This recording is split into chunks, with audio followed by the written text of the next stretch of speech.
Well, hello everybody, welcome back to the home build. Today we're going to be installing a pocket door. I already have one pocket door installed. To give you a reference, we're going to install the second one. So you can see I got framing installed already. Last video you might have seen that I did the framing for a pocket door. Well, I got a 2'4" pocket door, the door itself.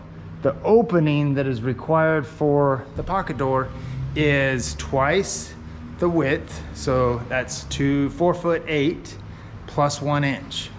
Okay, so from trimmer to trimmer, I have 4'9" height. What they required was 7'1" inch. That's for a 6'8" tall door for the track, the framing, all that sort of thing. I personally didn't care for it so much because I have subfloor. I went ahead and did 7 foot 1/4 inch, so 7 foot 0 1/4 inch. So I added a board up here. The reason for it is it just had such a tall gap up here for when I put screws in. I didn't like it. So 7 foot 0 and 1/4 inch for my rough opening height. With the flooring that's going to go in here, it's going to be all carpet in here, so pad, carpet.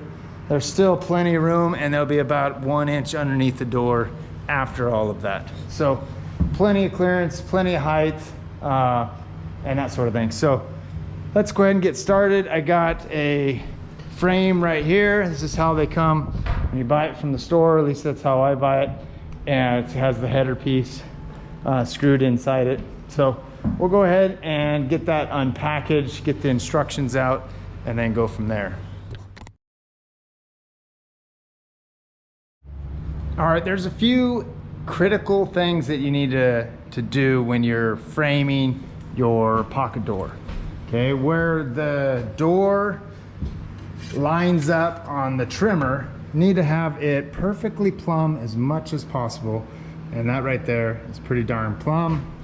The other side as well, if it was slightly big, you can do some shimming. And that's pretty dang close right there. We'll see how well we are. It's a little bit off. If I pull it away just a little bit, now that would be perfectly plumb. So see how that is, but the important side is where the door is, butts into it. So making sure that's nice and plumb. Level, I'll make sure that with the track that before I screw it off in a spot like this, making sure that track is nice and level.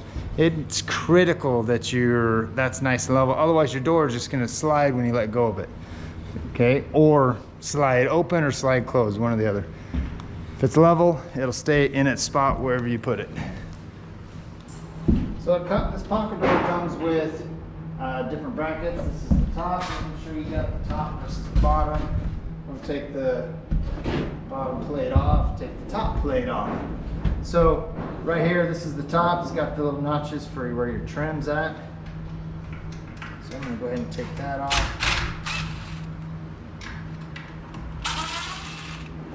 And since I have no subfloor, or I mean I have subfloor but no finished floor, what the drawings, what the instructions say to do is have it flush right up here on the top, okay? And then anchor it with some screws. First thing that I want to do, rather than just go ahead arbitrarily nail it in place, I want to double check my width. Like always, making sure to double check the width. Here I noticed when I bring it together, it's 3/4 inch too wide. It should be, according to the instructions, 4'9". It was 4'9 3/4. So I made the decision to, rather than making the rough opening bigger, I was going to take it out of the head jamb. Cutting 3/4 off of one end, and as well as cutting 3/4 off the trim so that the frame comes together, making the overall width 4'9". What I have in a rough open is 4'9".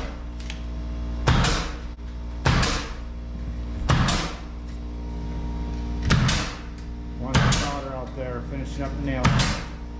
Woohoo!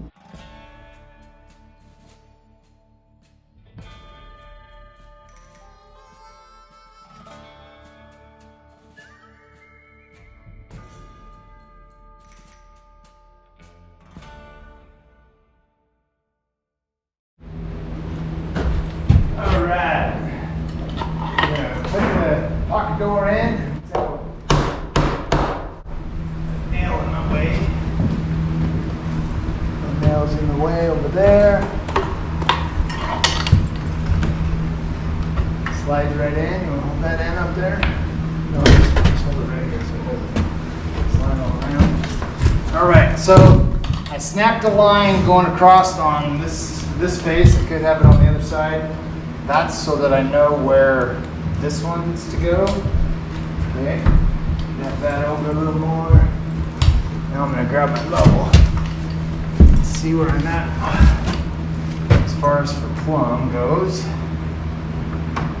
Trying not to be on any screw heads or staples or any of that sort of thing. So according to this, I want to make the bottom go over as much as possible.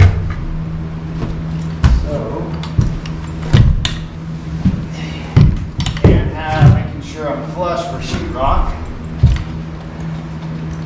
I'm going to do that.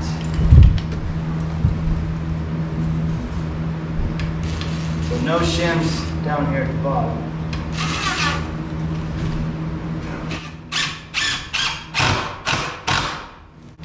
Okay. So my framing here is nice and plumb. For some reason, this up here is not so plumb. So, I'd rather have that side plumb where it butts into. Not much I can do about that. So, having some cedar wedges. Cedar shims.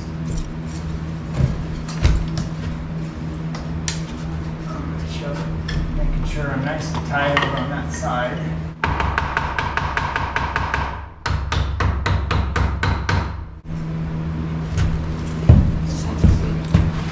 Yeah, that one will be nice and tight now. Should be anyhow.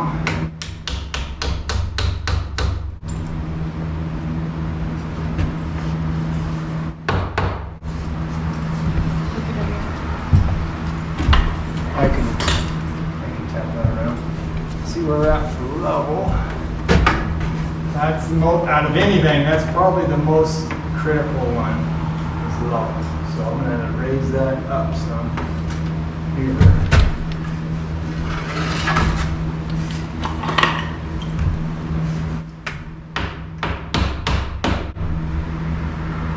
And I want it to be square also.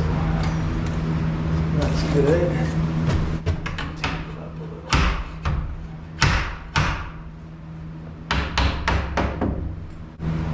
Flush for sheetrock, flush.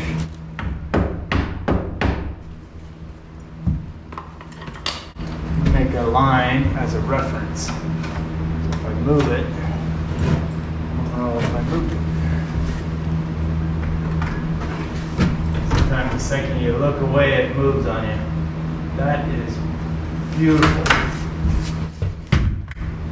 Beautiful. So we'll put some screws in this over here.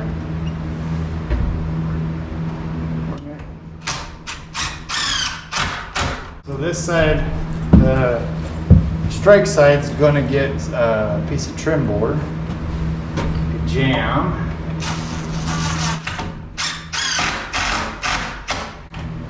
With stops on each side. So, and I'll have to, the back side of it, I'll have to rab it out for that plate up there. Okay, as far as this goes,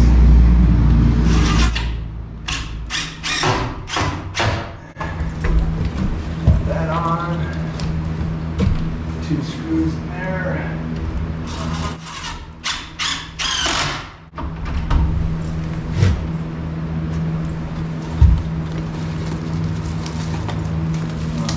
plumbing. So I need this flex over. Since that frame can flex, I'm going to check down low. Go this way just a little bit. And then up high. Looks good. Alright, I'm going to put some shims in it. See, it looks like the framing is twisted, so I'm just going to have one shim on one side.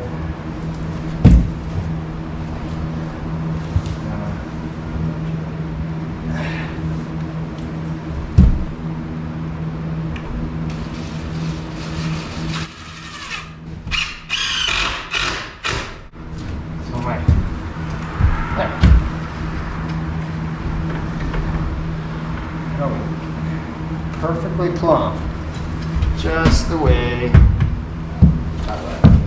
And then I'm going to go ahead and, so you want to put some shims in here, right in between that gap. So I want to have shims in between the gaps so when I screw it, it's not sucking it over. So you need a shim, one on each side. Okay.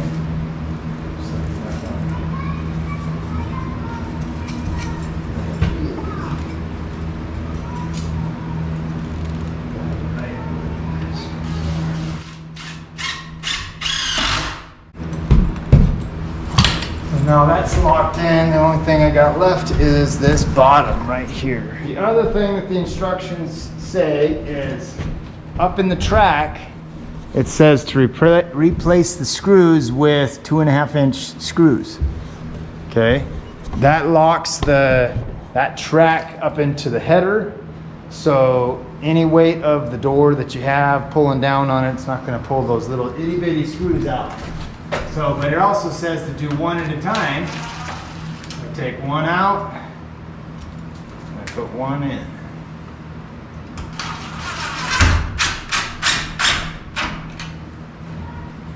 There. Take one out. And that's going to hold the weight of the door. If I maintain that 7 foot 1 inch, like it says to do online, these screws want to be long enough. So another reason why 7 foot 0 cord is better. Okay. And that's a wrap. So recap, making sure you're nice and level on your header. It needs to be perfectly level. That means perfectly in between the line, and make sure you got a good level too. That's important. Nice and plumb. Your trimmer right here needs to be perfectly plumb as well, so you don't have gaps when you close your door, top or bottom. Okay. Anchoring really well to your studs on the other side. I got an anchor down here at the bottom. Okay. With screws, so that doesn't move around if it got kicked or whatnot. And that's it. That's a wrap for a pocket door. Pretty simple. Follow the instructions. They're all right there. It's a kit that you buy, and it can't get simpler than that. This frame, pocket door frame itself, is $100 here in Oregon. So they're not too expensive. Price of materials, labor for the track, all that sort of thing. You're looking for, they would be about that much if you bought it all separate. So why not buy it as a kit like this?